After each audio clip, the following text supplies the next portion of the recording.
कि बंगाल में जो हादसा हुआ है वो हादसा बिल्कुल भी देखने या सुनने लायक भी नहीं है। अपराधियों को कड़ी से कड़ी सजा देनी चाहिए। तब तो डर लगने लगा बाहर निकलने से। लोग भूल गए एक महिला के सम्मान में ही लंका दहन हुआ कि महिला अगर किसी देश की सुरक्षित नहीं है तो उस देश की सुरक्षा पे बहुत बड़ा प्रश्न चिन्ह है। कब ऐसा दिन आएगा कि जब औरत ये सोचेगी कि नहीं मैं रात को 12 बजे निकल सकती हूँ।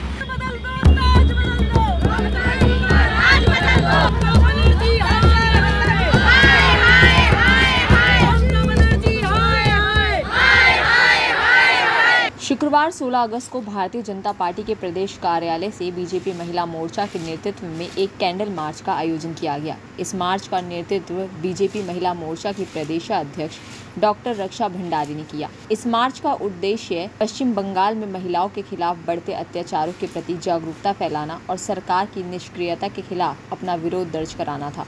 बीजेपी महिला मोर्चा का कहना है कि राज्य में महिलाओं पर हो रहे अत्याचारों पर सरकार का ध्यान आकर्षित करना अत्यावश्यक हो गया है। कैंडल मार्च शांतिपूर्ण ढंग से आयोजित किया गया, जिसमें बीजेपी महिला मोर्चा की कई कार्यकर्ता और समर्थक शामिल हुए। सभी ने मिलकर बंगाल में हो रही घटनाओं के खिलाफ एकजुटता का प्रदर्शन किया और राज्य सरकार से त्वरित कार्रवाई की मांग की।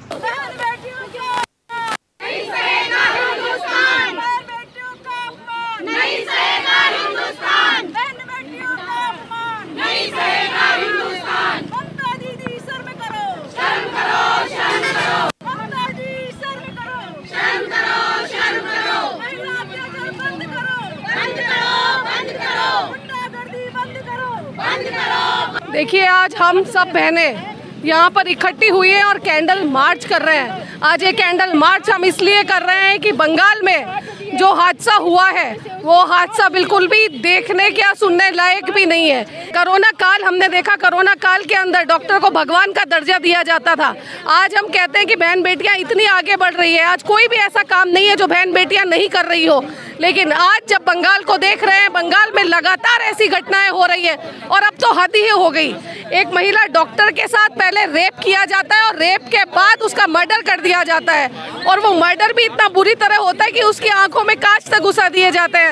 मैं ये कहूँगी, मैं क्या, ये सारी बहनें जो भी जहाँ पे इतनी सारी बहनें इकट्ठी है वो सब कहेगी, पूरे हिंदुस्तान की बहनें ये कह रही है कि ऐसे दरिंदगों को सख्त से सख्त सजा मिल जाए, और सजा ही नहीं, मैं तो ये कहूँगी कि इनको तो सीधी सजा है, मौत दे दी जाए। परसों भी जो वहाँ पे प्रोटेस्ट कर रहे थे वहाँ के डॉक्टर वगैरह, वहाँ पे भी उन्होंने अटैक किया दोबारा से, और वहाँ का जो CCTV वगैरह सब तोड़ा गया, वहाँ का ऑपरेशन थिएटर वगैरह सारा तोड़ा गया।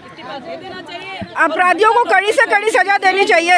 अगर नहीं दी जाएगी तो इसी तरह उनके हौसले बुलंद होंगे। आज एक डॉक्टर के साथ रेप हुआ है, कल को हमारी किसी की बहन बेटियां सुरक्षित नहीं होंगी। वहाँ पे कल परसों रात को अटैक हुआ था, वहाँ दोबारा से, वहाँ जहाँ प्रोटेस्ट हो रहा है उसी हॉस्पिटल के सामने दोबारा से अटैक हुआ। तो बंगाल की स्थिति तो इतनी खराब हो चुकी है कि वहाँ एक महिला मुख्यमंत्री है, उस मुख्यमंत्री को शर्म नहीं आती कि ऐसे अपराध लगातार हो रहे हैं। और वो मुख्यमंत्री ममता बनर्जी जी जो ऐसे बयान देती है कि ये तो राम भक्तों का काम है, ये बीजेपी वालों का काम है, क्या ये बिल्कुल हिंदू विरोधी है या फिर ये महिला विरोधी है? इनको बिल्कुल भी शर्म नहीं आती कि एक महिला होके तो महिला का सहारा बनना चाहिए। ये तो बिल्कुल महिला विरोधी सरकार है। फॉरेन में जैसे होता है ना कि टिट फॉर टेट, अगर इधर अपराध हुआ तो इधर एक्शन लिया गया। अगर भारत में मोदी जी वो चालू कर दे तो शायद अपराध होंगे ही नहीं। इतना डर हो जाएगा कि मुझे पता है अगर मैंने अपराध किया तो तुरंत मेरे को वहीं पर शूट कर दिया जाएगा।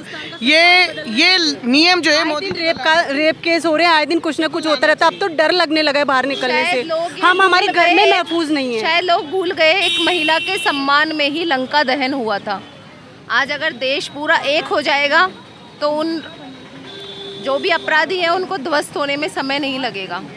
तो अपराधियों के लिए अपराध बहुत बड़ा है, और इस अपराध को जो बंगाल में हुआ है वो बहुत ही खतरनाक है। इससे पूरे महिला समाज को बहुत बड़ा धक्का लगा है, और आज जयपुर समाज जो है, महिला मोर्चा और भारतीय जनता पार्टी बहुत क्षुब्ध है। जल्दी से जल्दी इस मुख्यमंत्री की बहुत बड़ी भर्त्सना होनी चाहिए और इनको गिरफ्तारी करना चाहिए। जो ये घटना कलकत्ता में हुई है, ये सिर्फ एक कलकत्ता की बेटी के साथ हुई घटना नहीं है, ये हम ये मान रहे हैं कि ये हमारे पूरे देश की बेटी है जिसके साथ ये जघन्य अपराध हुआ है। और आज हम सब यहाँ पे महिला मोर्चा इसीलिए इकट्ठा हुआ है कि अपना रोष प्रकट कर सकें, ताकि ममता बनर्जी की सरकार जो अंधी सरकार है एक, वो जाग जाए और देखे कि महिलाओं के साथ अब अत्याचार नहीं होगा, ना ही वो सहन करेंगी। और हम उस बेटी के साथ में पूरा हिंदुस्तान खड़ा है, सारी महिलाएं उसके साथ हैं उसे न्याय दिलाने के लिए। और ममता बनर्जी को इस्तीफा दे देना चाहिए अपने पद से। एक महिला होके अगर महिला की सुरक्षा नहीं कर सकती है तो फिर हम महिला मुख्यमंत्री क्यों चाहेंगे? एक पॉलिटिकल बात ना करके हम वैसे बात करें कि इसके लिए कोई कानून चेंज होना चाहिए। कानून चेंज होना चाहिए, सख्ती होनी चाहिए। इस तरह से महिलाओं के, लड़कियों के साथ जो हो रहा है, हमारी बेटियां कैसे सुरक्षित रहेंगी, कैसे आगे बढ़ेंगी, तो हमारी बेटियों की सुरक्षा हो, सेफ्टी हो। और ममता बनर्जी की जो ये है वो सभी इसकी निंदा करते हैं, उसका मतलब बहुत ये कदम है ये नहीं उठा रही, तो महिलाओं के लिए सेफ्टी हो, सुरक्षा हो बेटियों के लिए। मेरा मानना है कि महिला अगर किसी देश की सुरक्षित नहीं है तो उस देश की सुरक्षा पे बहुत बड़ा प्रश्न चिन्ह है। हम लोग और आप समझिए कोलकाता में जो ये हुआ है, कोलकाता के अंदर किस देवी को माना जाता है? दुर्गा को। दुर्गा के प्रदेश में जहाँ दुर्गा को माँ माना जाता है, हमारे भारतवर्ष में हम एक महिला को माँ का दर्जा जो देते, बेटी है, बहन है, उसके साथ ये हो रहा है। और ये कोलकाता में ही नहीं, आप निर्भया कांड देख लीजिए, आप उत्तराखंड में एक नर्स के साथ अभी यही हुआ है। तो आप खाली इसको जनरलाइज करके खाली कोलकाता का नहीं कह सकते कोलकाता में ये हुआ है, ये सब जगह हो रहा है। महिला सुरक्षा को लेके बहुत बड़ा जो प्रश्न चिन्ह है उस पे हम आज आवाज़ उठाते हैं, उस पे सवाल उठाते हैं। सदन में इस पे सवाल होना चाहिए कि महिला आज अगर जाती है तो माँ बाप उसे 100 सवाल करते हैं, तुमने अपना नंबर बताया, तुमने अपना कैब का नंबर किसी को दिया, तेरे पास पेपर स्प्रे है। तो इस तरह के अगर हमें अपनी बिटिया से सवाल करना पड़े तो हम समझते हैं हमारी सुरक्षा प्रणाली, हमारा जो ये राजपाट है वो सब बेकार है। आपने बहुत बड़ी बात करी, बहुत बढ़िया बात करी। लेकिन आज क्योंकि सरकार को लेके याद करें, बस ये बंगाल का है या फिर या राजस्थान का है या यूपी का है, हर जगह का देखो कहीं ना कहीं वो हादसा हो रहा है। लेकिन ये जो राजस्थान में भी हो रहा है, राजस्थान में भी छोटी बच्ची को हत्या कर दी गई, तो इसके लिए क्या कड़े कानून किस टाइप के रखे? आप अगर देखेंगे तो मिडल ईस्टर्न कंट्रीज़ में 2 दिन फास्ट ट्रैक कोर्ट, 2 दिन के अंदर तुरंत पूरी जनता के आगे एग्जीक्यूट कर दिया जाता है बंदा जो रेपिस्ट होता है। तो मैं समझती हूँ भारत अगर इस तरह का कानून नहीं ला सकता तो कम से कम निष्पक्ष होकर न्याय देने का एक ऐसा कानून लाए कि रूह कांप जाए अगले की ये करते हुए। वो सोचे कि मैं पकड़ा तो जाऊँगा ही, कोई ना कोई कुछ। वहाँ कैसे पकड़े गए? कोलकाता में कैसे पकड़ा गया? उसका ब्लूटूथ स्पीकर ईयरफोन छूट गया था वहाँ पे, इस वजह से वो पकड़ में आया। और बाद में पता चल रहा है कि ये एक जने का काम तो है ही नहीं और बहुत बड़ा रैकेट है। वहाँ पे भी परसों की बात है, परसों रात को जो वहाँ से प्रोटेस्ट कर रहे हैं उन पे भी अटैक हुआ है और दोबारा से उस हॉस्पिटल में पूरा अटैक हो गया, पूरा तोड़फोड़ हुआ है, CCTV तोड़ दिए गए। मेरा ऐसा मानना है और हम सब देख रहे हैं, ऐसा हुआ है कि वो जो 7000 की मॉब एकदम से वहाँ आ गई थी, वो सब भेजी गई थी ताकि साक्ष्य नष्ट किए जा सकें।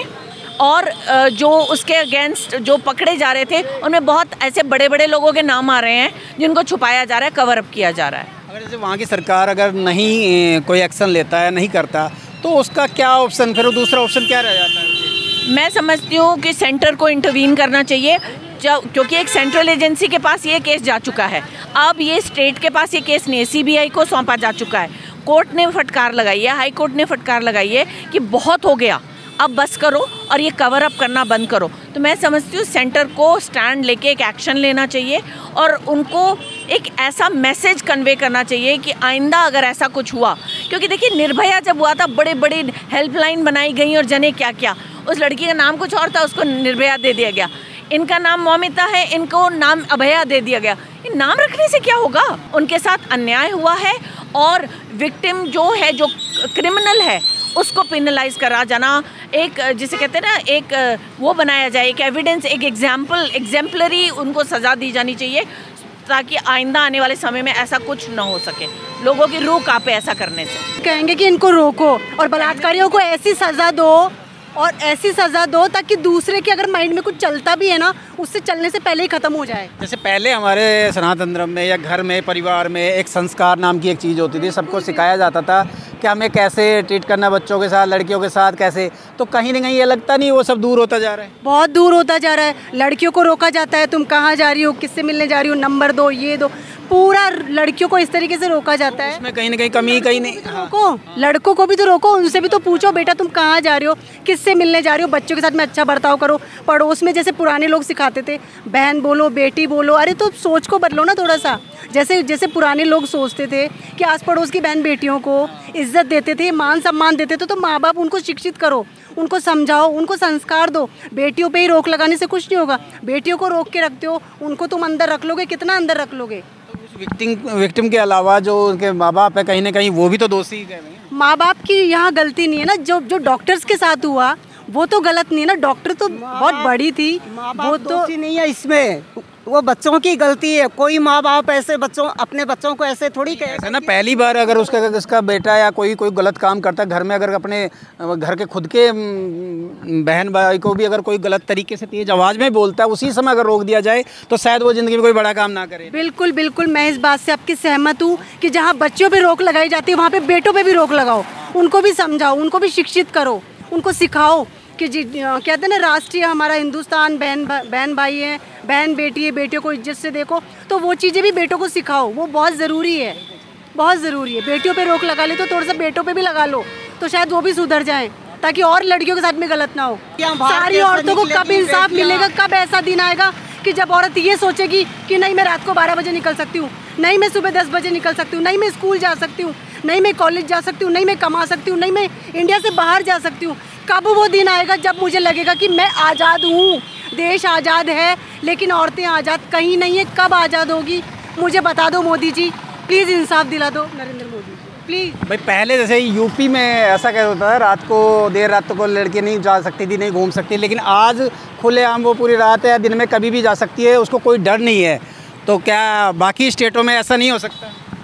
वही तो मैं कह रही हूँ ना कि जहाँ पे औरतें महफूज हैं, जहाँ पे औरतों के साथ गलत नहीं होता, तो उनको देख के ये भी सीखना चाहिए कि दूसरी जगह भी ऐसा ही प्रशासन लागू करो, ऐसी ही सुरक्षा, ऐसा ही सब कुछ हो। कड़ी कानून लगाते हैं या बुलडोजर चलाते हैं, किसी पे कार्रवाई करते हैं इसी मुद्दे पे लेके या किसी भी, तो उनको गलत ठहरा दिया जाता है। हाँ बिल्कुल, सबको गलत ठहरा दिया जाता है, लेकिन ये नहीं सोचते कि कहीं ना कहीं हम भी गलत हैं, कुछ ना कुछ हमें भी सही करना चाहिए।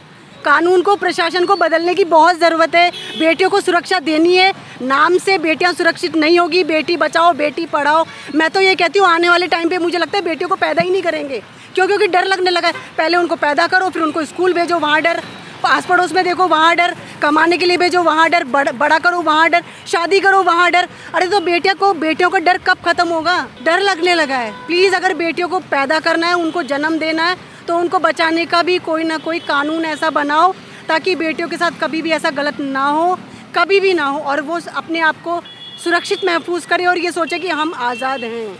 हमें लगना चाहिए कि हम आज़ाद हैं। तो मैं ये बोलना चाहती हूँ कि है ना, देखो ये दरिंदगी हो रही है, लड़के लोग कर रहे हैं, इनको है ना सख्त कार्रवाई होगी ना, जब जाके ये मामला सुधरेगा देश में।